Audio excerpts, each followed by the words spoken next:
de Paris qu'au niveau des services des Galeries Lafayette pour que ce projet puisse voir le jour. À 50 mètres au-dessus du bitume, la magie opère. Alors avant, la ville, c'était ça. Demain, la ville, c'est ça.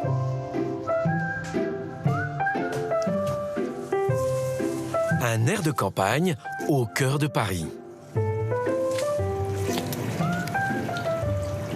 Vous avez un mélange de tomates, de fleurs comestibles, de poivrons, de thym, mais également d'autres plantes, évidemment, parce qu'on voit en dessous des menthes ou des tagettes à ma gauche. Et au final, c'est un équilibre, un écosystème, un havre de paix, un havre de bonheur qui se crée sur un toit qui était, il y a encore quelques années, complètement stérile. Toutes ces plantes poussent dans un mélange de terre, de laine de mouton et de chanvre. Sans ce cocktail, c'est beaucoup plus compliqué de cultiver sur les toits de Paris. Là, on a un support qui est au final très proche de ce qui se passe en pleine terre, mais on a réussi à se soustraire au poids, ce qui est absolument indispensable puisque la plupart des toits n'ont pas été pensés pour accueillir autant de végétaux. Ça sent la terre.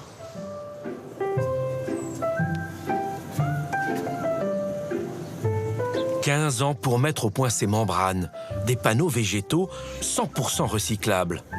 Ces murs verticaux transforment ces lieux en jardin d'Éden. » Qu'est-ce que ça sent bon? Là, j'ai un parfum de monarde dans le nez qui est absolument fabuleux. C'est un peu le parfum de la bergamote. On s'en sert pour nos infusions. Et le matin, c'est un vrai délice d'évoluer dans le jardin avec cette odeur dans la tête. Marie, bonjour. C'est pour qui, ces belles herbes? C'est pour Daniel Baratier. Il n'y a pas que lui qui adore la verveine. Hein. En plus, celle-ci, elle est absolument fabuleuse. Sublime. Sublime. La verveine, c'est soit tout ou rien. Hein. C'est soit elle s'y plaît et elle évolue, elle grandit, elle nous donne le meilleur d'elle-même, soit on n'a rien à faire avec elle. Et là encore, cette année, elle nous gratifie de ses feuilles d'un parfum absolument fabuleux. Les Galeries Lafayette mettent leur toiture à la disposition de la petite entreprise de Johann Hubert. Elle compte aujourd'hui une quinzaine de personnes. Chaque matin, Marie se lève à l'aube pour faire son marché. Là, je regarde mes SMS parce que j'ai mes commandes du coup par SMS. Et là, je sais qu'il me faut 100 grammes de feuilles de capucine. Donc là, je sens déjà le poivre, rien qu'à les arracher. Ça sent assez fort le poivre. Je leur envoie des photos au fur et à mesure des plantes qu'on a dans le jardin. Et puis, ils me passent commande. Pour ces jardiniers de l'urbain, pas question d'utiliser de pesticides ou d'herbicides. C'est interdit. C'est un peu la jungle. C'est la jungle, les cassis se placent bien ici. Pour qu'ils donnent pas mal de fruits, on évite de les tailler trop, donc c'est la jungle, oui.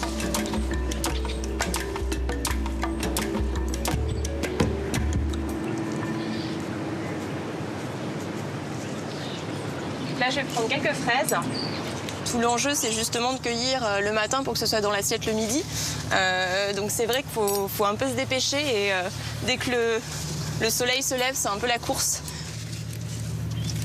En général, quand je sors du jardin et que je reviens au niveau du sol avec le bruit des voitures, la circulation, ça me fait toujours un petit choc parce qu'on oublie facilement qu'on est en ville. Quand on est dans un endroit comme ça, on entend juste les oiseaux, les abeilles, le petit bruit de l'eau.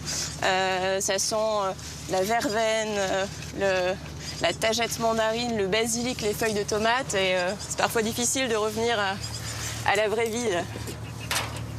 On a même des fleurs, regardez celle-ci. Celle-ci, ça s'appelle un lys d'un jour. Elle fleurit le matin, elle fane le soir. Autrement dit, pour les restaurateurs, c'est juste impossible de se les procurer, puisque avec le temps de transport, en général, elles arrivent fanées. En 2014, lorsqu'il imagine ce jardin suspendu, Johann Hubert ne pensait pas obtenir de tels résultats.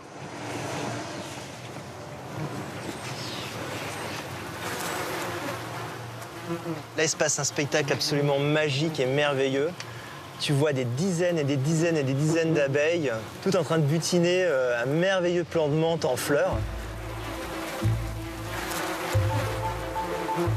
C'est une association homme-nature virtueuse qui nous permet à tous de découvrir des endroits complètement splendides.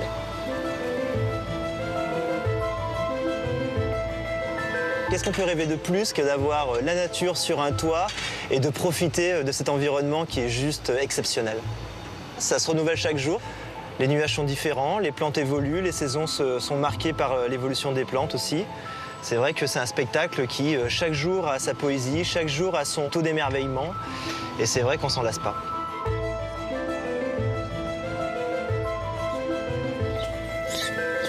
Pour Marie, la course contre la montre se poursuit.